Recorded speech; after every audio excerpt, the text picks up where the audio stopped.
I'm Delaney Hart, and my final presentation slash final paper was on why we need to end conversion therapy. So just to start off, what is conversion therapy? So just like a basic, it's like a basic definition is it's just a set of treatments, usually counseling of some sort, that's used in an attempt to make a non-heterosexual person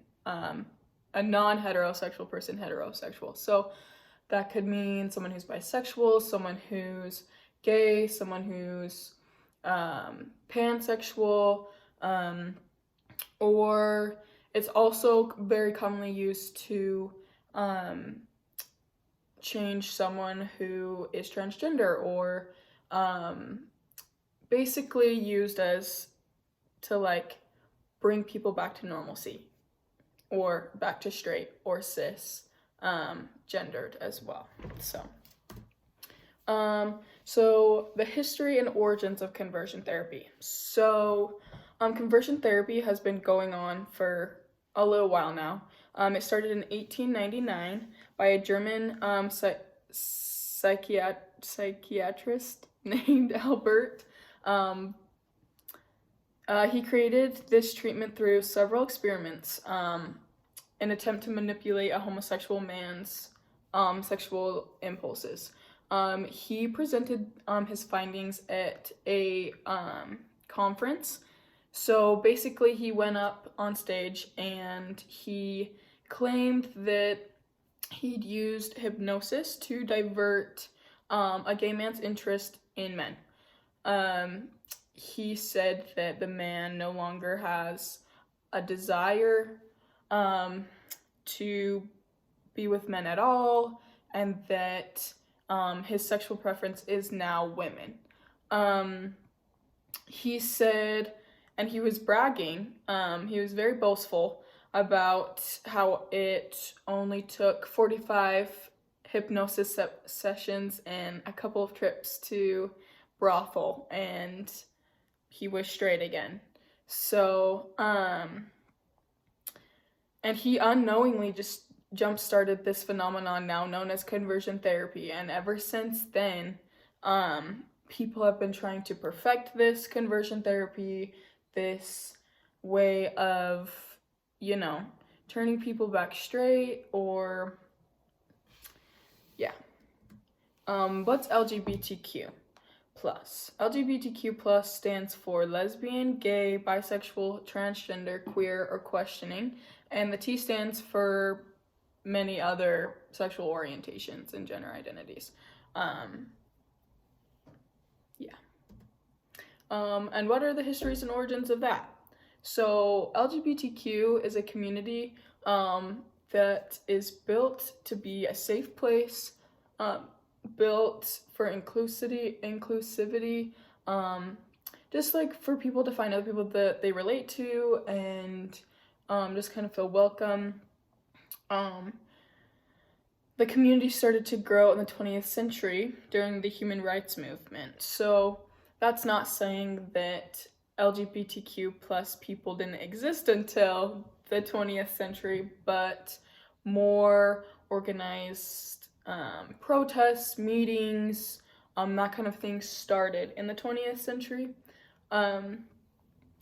In 1924, Henry Gerber, a German immigrant, established the first American homosexual rights organization, after he was admitted to a mental hospital for his sexual desires. So after he got out, he was like, okay, this isn't right. So I'm gonna start an organization, and him starting this really kicked off the foundation for this community as a whole. So,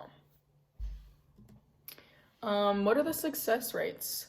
Why is conversion therapy even an option? Like, does it work? How effective is conversion therapy? Is it possible to change a person's sexual preference, gender identity, or gender expression? From the research that I did, a lot of it was against conversion therapy. It was a bit hard to find like credible sources that were for conversion therapy, because a lot of them were like religious organizations or so from the research that I did, everything I found said that there is no evidence that conversion therapy works. Conversion therapy has no scientific backing, and even the founders or creators or the earlier scientists that created conversion therapy went back and apologized and publicly rejected these practices, because after, a few more tests and experiments, they realized it wasn't working. And on top of that, not only were the founding people rejecting this, all major scientific and psychiatric bodies have outwardly rejected conversion therapy. So that includes the APA, the American Academy of Child and Adolescent Psychiatry, and American College of Psychiatry. So all of these main big psychiatry bodies and like just scientific bodies, and they have done their research, they have done their experiments, and they have found that it's not effective, and that it might not even be possible at all to change a person's sexual preference. Harmful. It is very harmful, mentally and physically. There are several firsthand accounts that show that conversion practices have harmful, long-lasting effects on patients.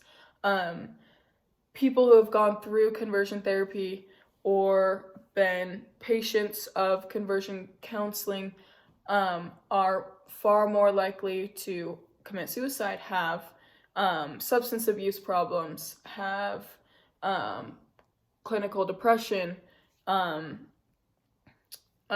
an example, Carl Charles is a transgender man who shared his experience through his blog post and what he endured during his conversion therapy. His therapist was one of his religious leaders, and he used guilt and shame to manipulate him into believing that it was wrong. He tried to manipulate his relationship with who Carl at the time was still a woman, had not transitioned, convince Carl that their first girlfriend or partner was molesting them, which wasn't true.